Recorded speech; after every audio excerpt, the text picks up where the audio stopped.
This 1 Degree Outside video is brought to you by Fiesta Shows. This holiday season, experience the magic of the celebration of lights. Drive through over a mile of glittering road transformed into a wonderland of color with more than 1 million LED lights in the Merrimack Valley, South Shore, Central Mass, and Maine. Now through January 3rd, save on tickets and enter to win at fiesta.1degreeoutside.com. Weekend Insights. Meteorologist Danielle Noyce here for the 1 Degree Outside Weather Network. Lots to break down, and this is what we're going to cover in the video today. Less wind, brighter Saturday. Timing out Sunday precipitation, which does include a burst of snow for parts of New England.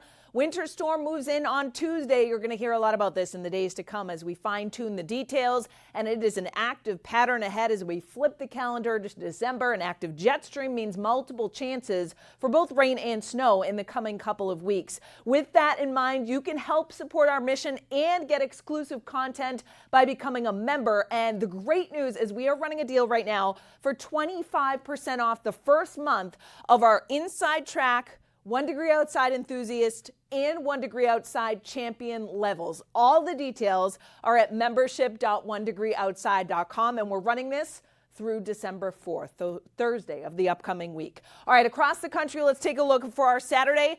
Traveling from the Midwest down into the Central Plains actually going to be a bit of a mess with an area of low pressure and pockets of snow and gusty wind. We'll take a look at snow accumulation map in those areas coming up. That's the disturbance that swings through the northeast during the day on Sunday. Snow from the Great Lakes stretching into portions of northern New England. Rain showers elsewhere with a little surge of mild air that comes in, but it's a brief stint. High pressure builds back in behind it for a quiet start to next week. And then there's another disturbance with areas of snow in the Central Plains heading into the start of next week. It's going to tap the Gulf for moisture and then move east and tap the Atlantic, likely to pass south of New England. Of course, the track to be determined heading into the Tuesday and Tuesday night time frame. So one storm and disturbance at a time.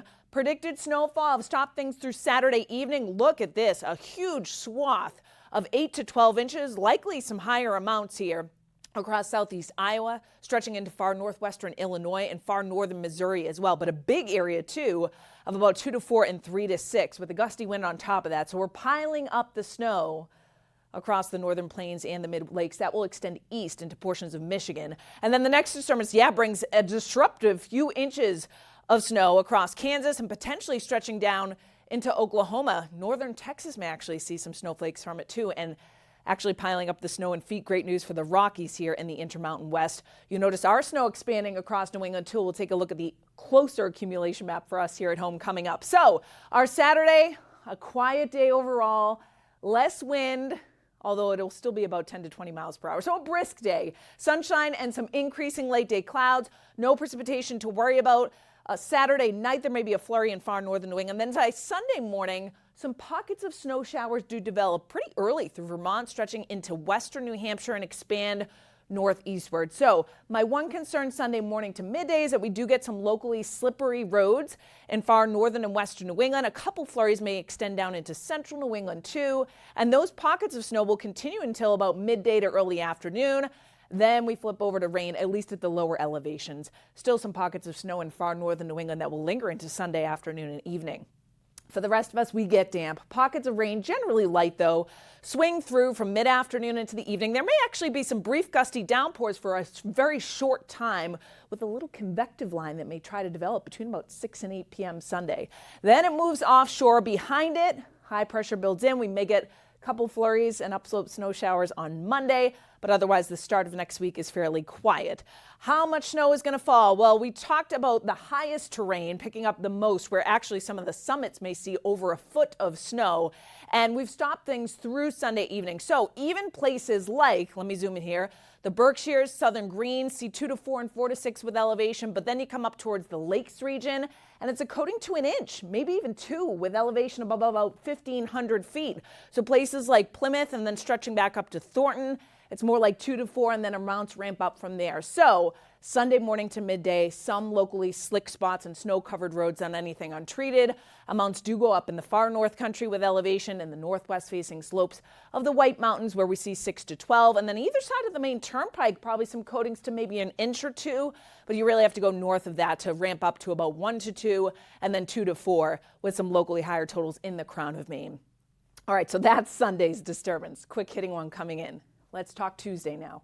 Monday, the clouds increase, but the storm center is going to be bringing areas of snow, some wintry mix, some rain. It is going to be a mess all the way from the Tennessee River Valley, stretching up and down the East Coast. For us, timing and placement will be everything, but it looks like we get an arrival on Tuesday morning through midday, ramping up Tuesday afternoon and evening. A rain snow line seems likely here, but it does look like an interior plowable snow, perhaps even into southern New England, with some heavy rain along the south coast, gusty wind. And then on the backside of it, Tuesday night, we may flip back over to snow, kind of a classic nor'easter here before it all pulls away early on Wednesday. So many days ahead of time, still fine-tuning the details.